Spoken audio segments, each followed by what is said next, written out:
Saudaraku yang terkasih, saya berdoa buat saudara semuanya, kiranya dalam keadaan baik-baik saja, sehat, sejahtera, dan bahagia, sebagaimana jiwa saudara yang baik-baik saja. Memang situasi saat ini dalam keadaan yang sulit.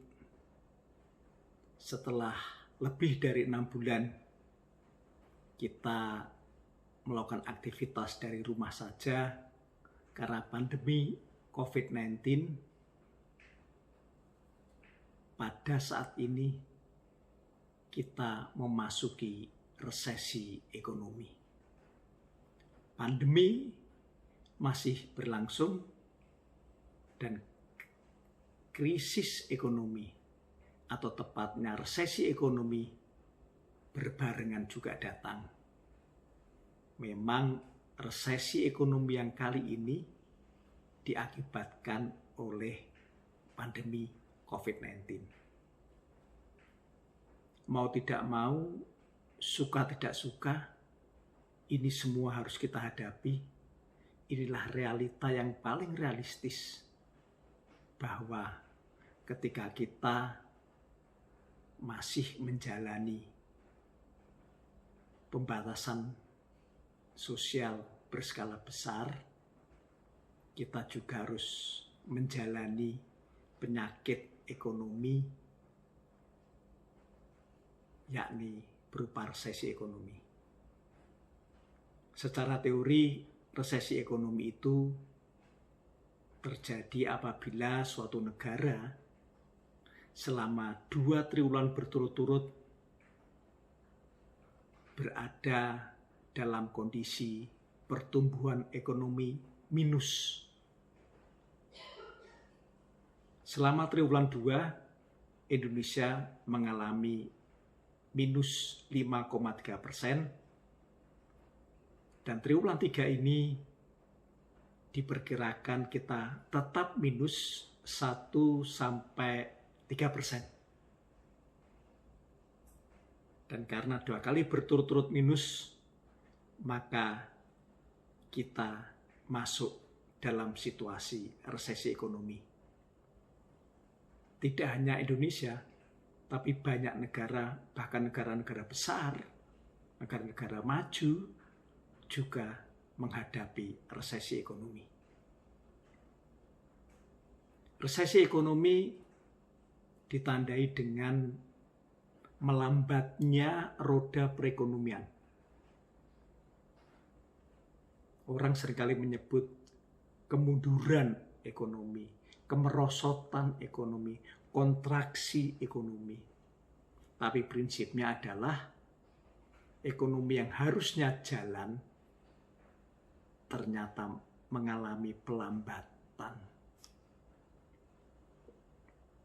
Ini ditandai dengan banyaknya pabrik-pabrik yang tutup, banyaknya toko-toko yang tutup, mengakibatkan transaksi perdagangan yang menjadi pemutar roda perekonomian itu menjadi seret, menjadi terganggu.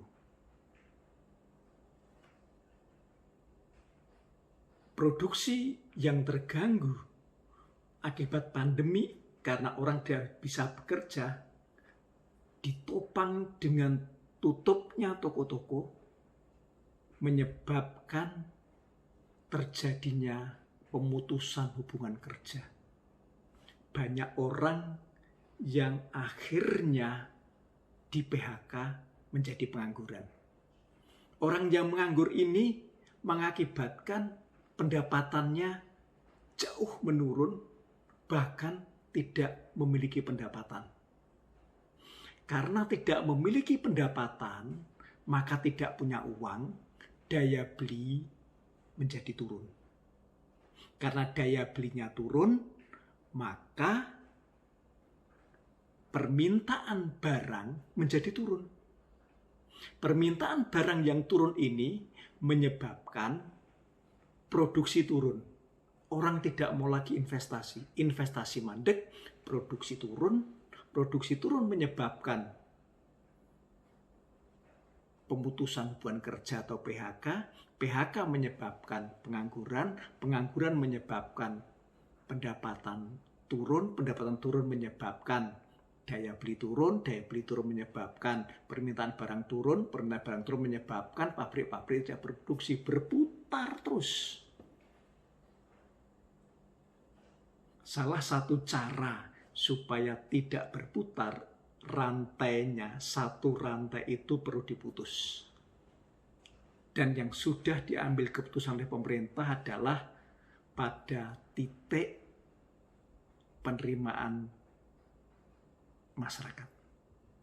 Jadi pemerintah menggelontorkan uang yang sangat banyak melalui bantuan langsung tunai, bantuan untuk prakerja, bantuan orang yang di PHK, bantuan yang kena dampak pandemi, bantuan untuk usaha kecil, usaha mikro, usaha menengah.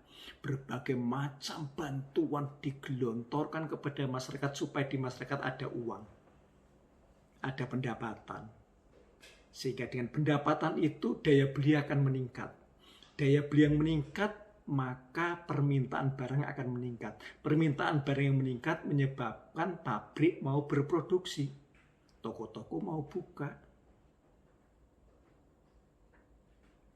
Menyerap tenaga kerja, pengangguran turun, pendapatan naik, daya beli meningkat, permintaan barang tinggi, pabrik-pabrik berproduksi, begitu terus.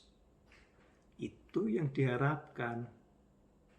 Tapi kesulitannya adalah ketika pabrik mau berproduksi, tidak bisa karena sedang ada program PSBB, pembatasan sosial berskala besar, yang menyebabkan orang tidak bisa ke kantor, tidak bisa bekerja, sehingga ekonomi mandek. Itu adalah kenyataan, realitas, fakta yang harus kita hadapi. Jadi yang paling penting buat kita adalah memberikan respons yang benar. Yang pertama, jangan panik, tetap tenang. Karena apa? Karena sesungguhnya keadaan krisis ini, resesi itu sesungguhnya sudah terjadi bulan April yang lalu. Ketika kita terkena pandemi, sehingga kita tidak bisa bekerja, ada pembatasan sosial berskala besar, pabrik-pabrik tutup, toko-toko tutup, dan semua orang ada di rumah. Itulah start resesi ekonomi yang sesungguhnya. Jadi kita sudah melewati sekian bulan, dan tugas kita adalah bertahan untuk menghadapi bulan-bulan yang ke depan. Yang kedua, kita tetap melakukan aktivitas normal, tetap berbelanja untuk memenuhi kebutuhan kita sehari-hari, namun kita harus berhemat. Kita prioritaskan pengeluaran yang teramat sangat penting saja. Kita tunda untuk beli ini, beli itu, beli ini, beli itu. Kita tunda dulu.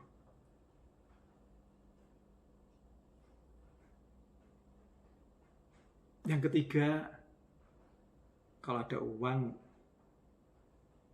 lunasi hutang. Tapi paling tidak, kita jangan membuat utang baru.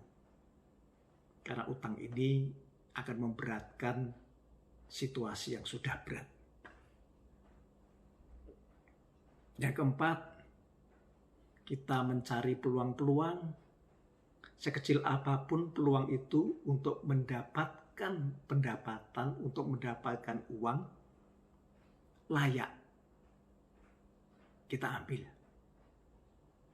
Yang penting ada pemasukan buat kehidupan kita, sekecil apapun itu. Yang kelima, tetap jaga kesehatan. Karena kalau kita sakit, waduh, ekonomi sudah susah, sakit perlu biaya, dan biaya sakit itu sangat besar, apalagi tengah pandemi ini. Jadi, menjaga kesehatan itu menjadi hal yang penting.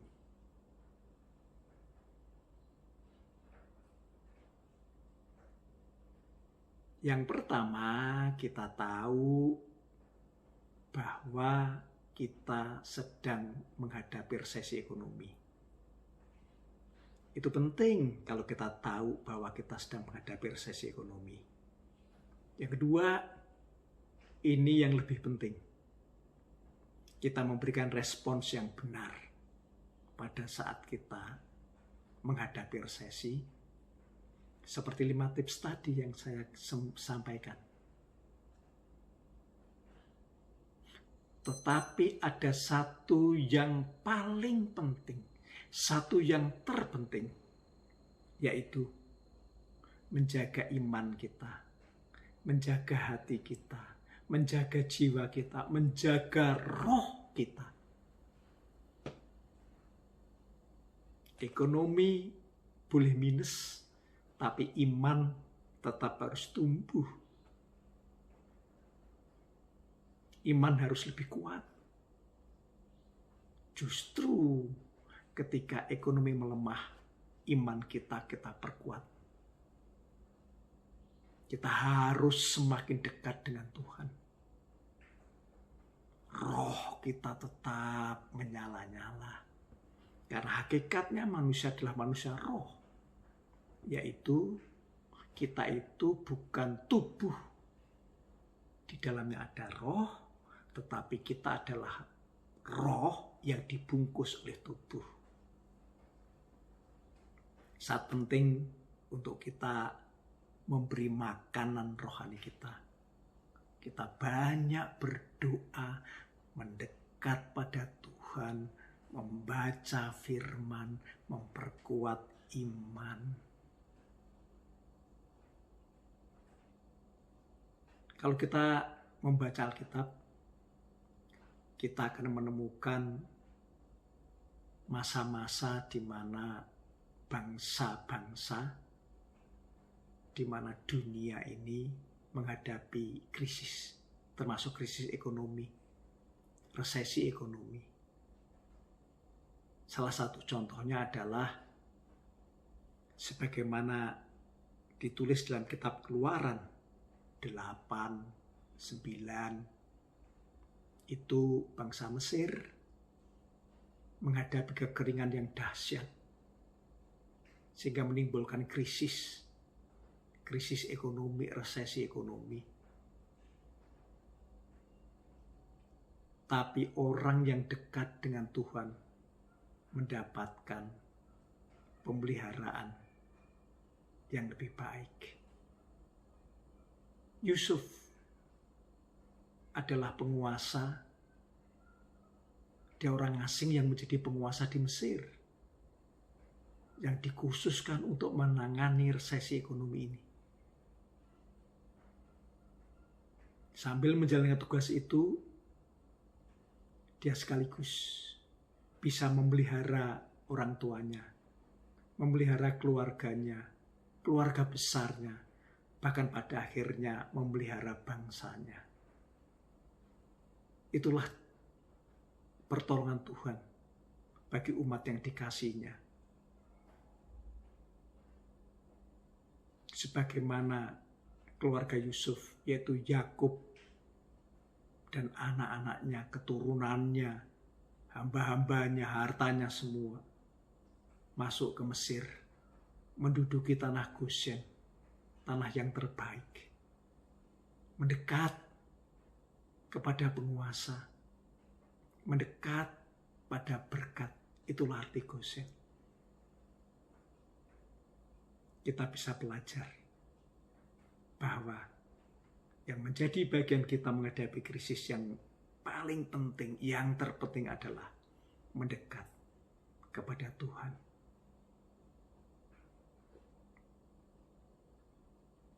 Karena bersama dengan Tuhan, kita akan mendapat pemeliharaan yang istimewa. Tuhan Yesus ketika akan naik ke surga, dicatat di dalam Yohanes 17 ayat 1-26, berdoa buat murid-muridnya, buat anak-anaknya, buat orang-orang yang dikasihinya. Di ayat 11 Tuhan Yesus berdoa, Bapa, aku akan meninggalkan mereka, peliharalah mereka pada saat aku tidak ada di dunia ini.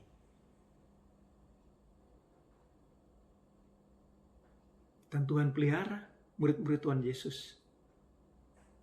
Tuhan Yesus pada waktu naik ke surga dalam posisi memberkati. Tuhan Yesus di surga sedang memberkati kita semua, sedang memelihara kita. Sampai Tuhan Yesus datang lagi tetap memberikan berkat-Nya, tetap memelihara kita.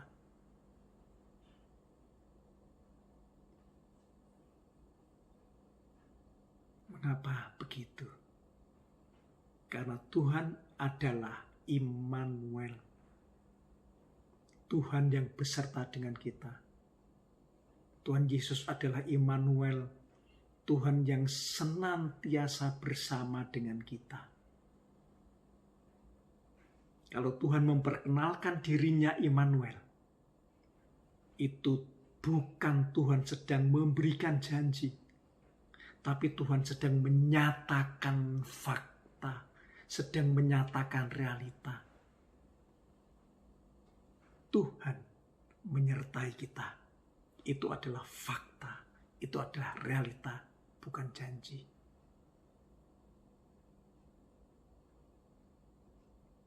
Jadi, saudara-saudaraku yang terkasih, kita tetap berada di rumah menghadapi pandemi COVID-19 dan menghadapi resesi ekonomi.